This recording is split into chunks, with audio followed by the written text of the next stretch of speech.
On September 13, 1776, during the Revolutionary War, the British captured New York City. It was here that the British set up their base for troop movements and naval operations.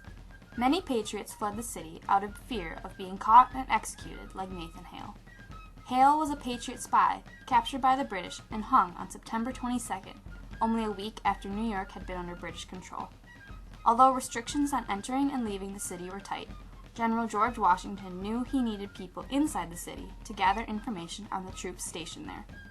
New York City was also a valuable trade and military port, so if Washington would reoccupy it, he would first need to know what British naval vessels were docked there. To get this information, Washington did what had never been done before in history. He ordered the creation of a civilian spy ring.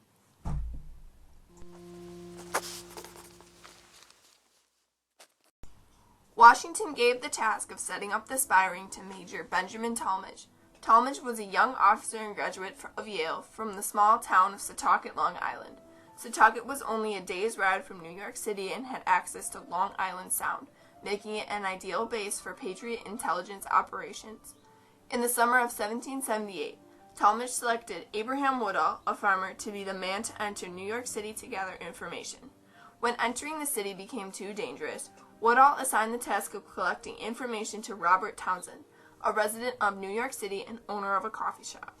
Townsend's coffee shop was often visited by British military officials, so during social events, Townsend was able to pick up troop numbers and movements. Townsend would sign his reports as Samuel Culper, Jr., and Woodall as Samuel Culper, Sr., giving the spy ring its name. Together, Woodall and Townsend would pass on information to a special courier, Austin Roe, who was also from Setauket. When Roe had received the information to pass on to Washington, he would alert Woodall's neighbor, Anna Strong. Mrs. Strong would hang a black petticoat on her laundry line to signal Tallmadge that information was waiting to be picked up.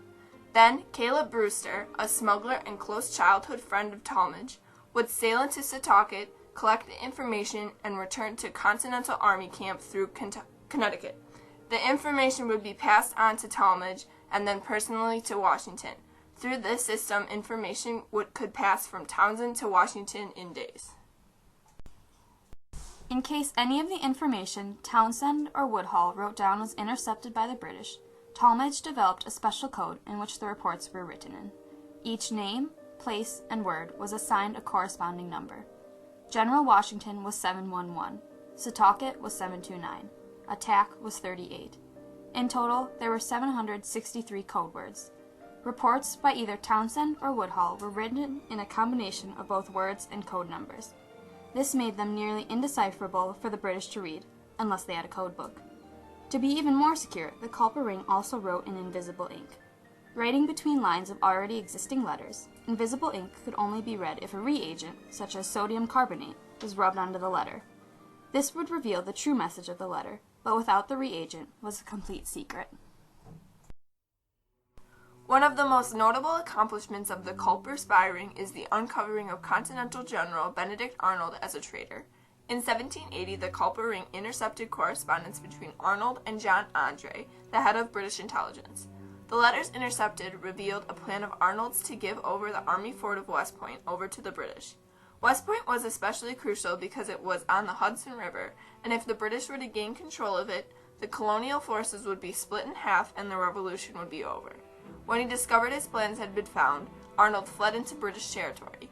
Andre, on the other hand, was captured by Continental forces and hanged. Another accomplishment of the Culper spy ring was also achieved in 1780. The ring discovered British plans to attack the newly arrived French army, which was camped in Rhode Island. The Culper ring was able to send the information to Washington quickly enough, and the ambush was stopped. If the British attack had been carried out, the delicate Franco-American alliance would have been shattered, and America's one ally in the war would have left. And without France and its fleet, the Revolutionary War would have failed. A message sent by the Culper spy ring was never decoded by the British during the war, and only Caleb Brewster, the smuggler who brought the messages from Setauket to Tallmadge, was identified as a spy by the British. The Culper spy ring can be qualified as one of the most successful intelligence operations in American history, next to the Native American code talkers of the World Wars. Without the Culper ring, Washington and the rebelling colonies perhaps never would have gotten vital information needed for the revolution. Without it, the American Revolution might have failed. Without it, there may never have been the United States of America.